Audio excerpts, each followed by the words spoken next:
K Shrimati ടീച്ചർക്കെതിരായ വ്യാജ വാർത്തയിൽ cyber police അന്വേഷണം ആരംഭിച്ചു. കേസിൽ ശ്രീമതി ടീച്ചറുടെ മൊഴി രേഖപ്പെടുത്തി. ആലക്കോട് സൈബർ പോലീസാണ് മൊഴിയെടുത്തത്. വിവരങ്ങളുമായി സന്തോഷ് എം കൂടി ചേരുകയാണ്.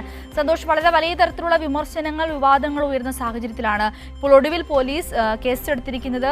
ടീച്ചറിന്റെ മൊഴി രേഖപ്പെടുത്തിയതായിട്ടുള്ള വിവരങ്ങളും ലഭിച്ചിട്ടുണ്ട്. അന്വേഷണ ചുമതല ഉദ്യോഗസ്ഥനാണോ ഇപ്പോൾ മൊഴിയെടുത്തിരിക്കുന്നത്? വിവരങ്ങൾ.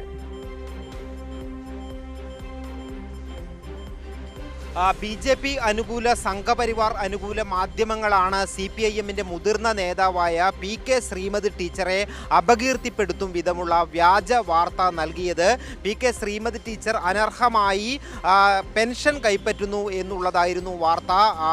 ജനൻ TV-യും അതിന് പിന്നാലെ ജന്മഭൂമി, കർമ്മ ന്യൂസ് ഉൾപ്പെടെയുള്ള ഓൺലൈൻ ചാനലുകൾ, കണ്ണൂരിലെ പ്രാദേശിക പത്രമായ സുദിനം തുടങ്ങിയിട്ടുള്ള മാധ്യമങ്ങളാണ് ഈ രീതിയിൽ ശ്രീമതി ടീച്ചർക്കെതിരെ വ്യാജമായ ഒരു വാർത്ത നൽകിയത്. അതിനെതിരെ നിയമ നടപടിയുമായി PK ശ്രീമതി ടീച്ചർ മുന്നോട്ട് പോവുകയാണ്. ഇതിന്റെ ഭാഗമായി ഇപ്പോൾ സൈബർ പോലീസ് കേസ് അന്വേഷണം ആരംഭിച്ചിട്ടുണ്ട്. Alakode cyber police PK Shrimati ടീച്ചറുടെ വീട്ടിലെത്തി മൊഴി രേഖപ്പെടുത്തി.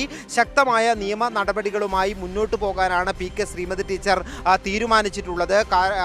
അതിന്റെ ഭാഗമായി തന്നെ നിയമ അഭിഭാഷകരുമായി കൂടിയാലോചിച്ച് കോടതിയിൽ ഉൾപ്പെടെ പരാതി നൽകുന്നതിലേക്ക് നീങ്ങും എന്നുള്ളത് തന്നെയാണ് PK ശ്രീമതി ടീച്ചർ വ്യക്തമാക്കിയിട്ടുള്ളത്.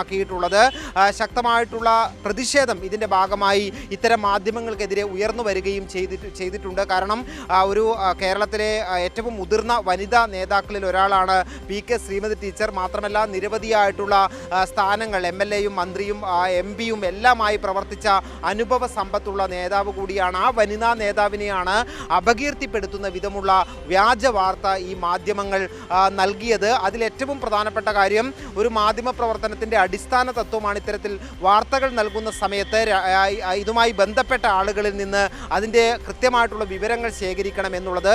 എന്നാൽ ഈ വാർത്ത നൽകിയ മാധ്യമങ്ങൾ PK ശ്രീമതി ടീച്ചറെ ബന്ധപ്പെടുകയോ വാർത്തയെക്കുറിച്ച് സംസാരിക്കുകയോ ഒന്നും ചെയ്യാതെ ഇത്തരത്തിലുള്ള ഒരു അപകീർത്തികരമായ വാർത്ത നൽകുകയായിരുന്നു.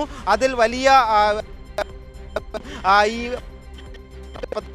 വൈകാരികമായി പ്രതികരിക്കുന്നത് പോലും കാരണം അത്ര വലിയ മാനസിക പ്രയാസം ഉണ്ടാക്കുന്ന തരത്തിലായിരുന്നു ആ വ്യാജ വാർത്ത നൽകിയത്.